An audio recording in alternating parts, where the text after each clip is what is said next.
while back, I reviewed J.R.R. Tolkien's The Silmarillion, one of the last works he published about Middle-earth, detailing the mythology of that world.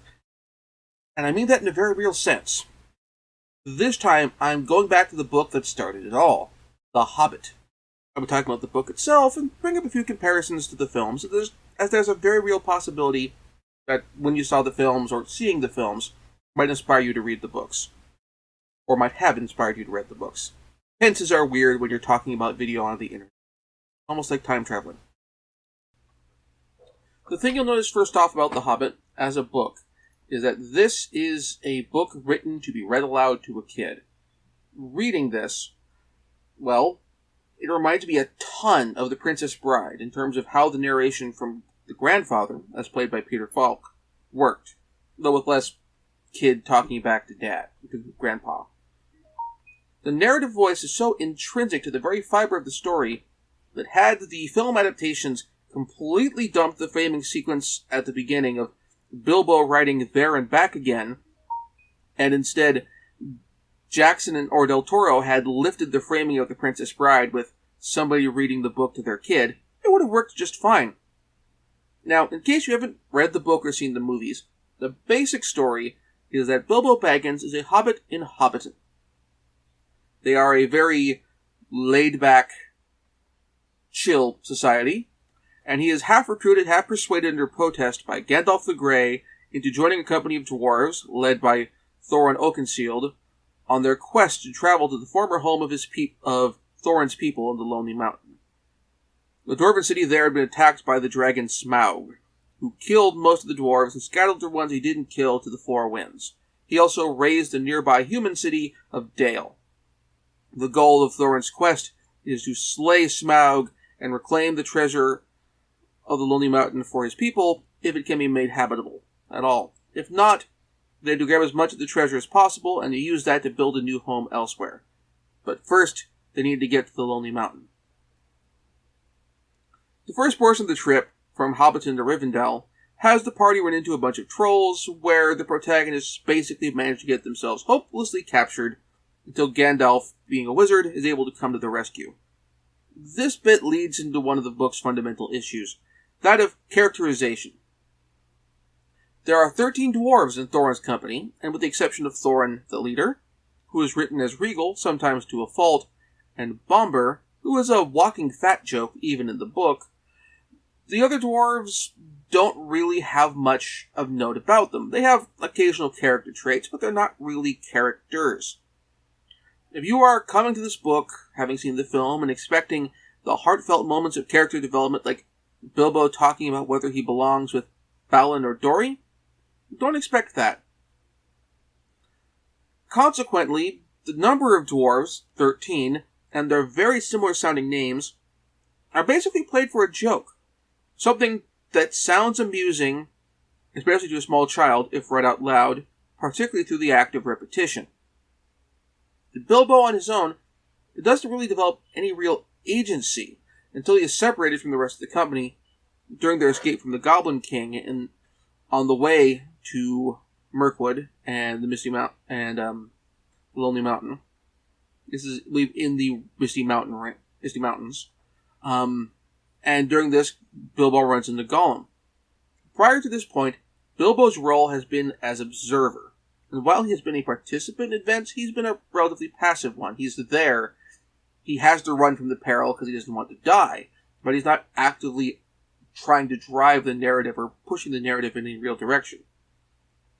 This point is where he really becomes an active participant in the story.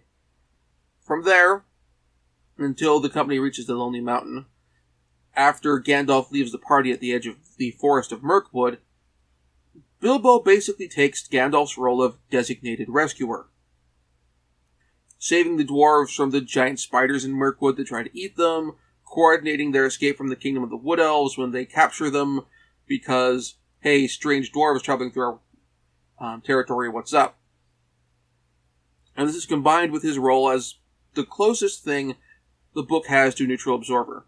While Bilbo is invested in the quest, and he comes to think of the dwarves in Thorin's company as friends, he is nowhere near as invested in this as they are.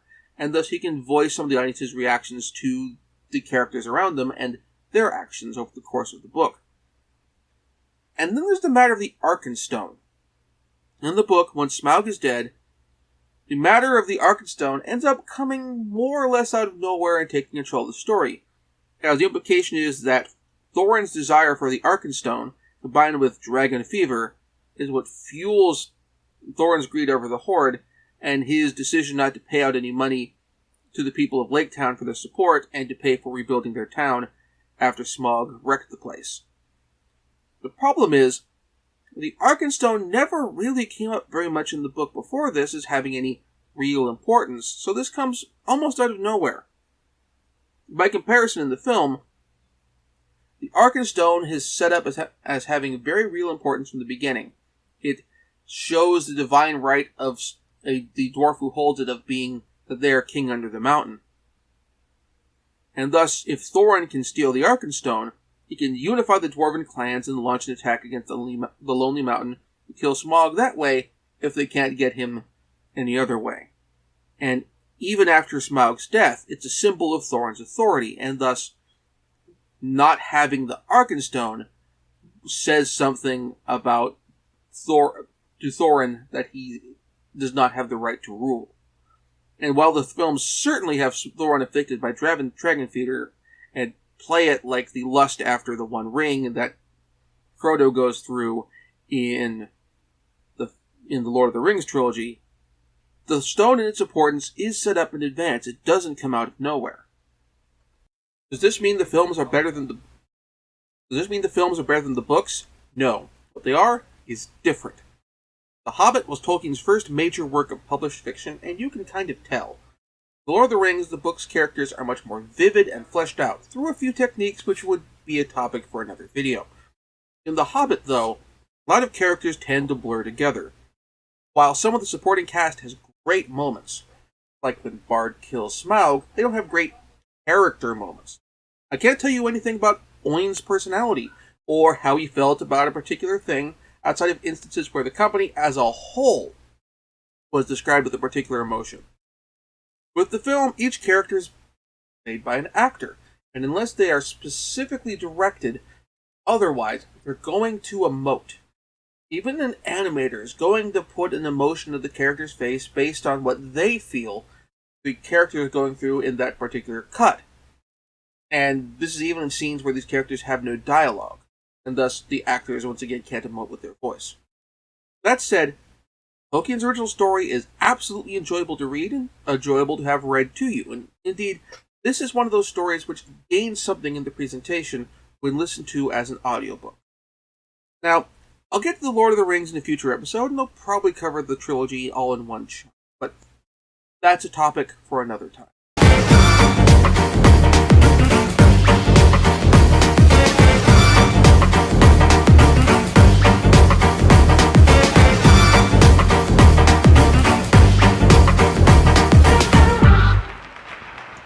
Thank you very much for watching. If you enjoyed the show, please like this video and subscribe to the channel to be notified when new videos come out.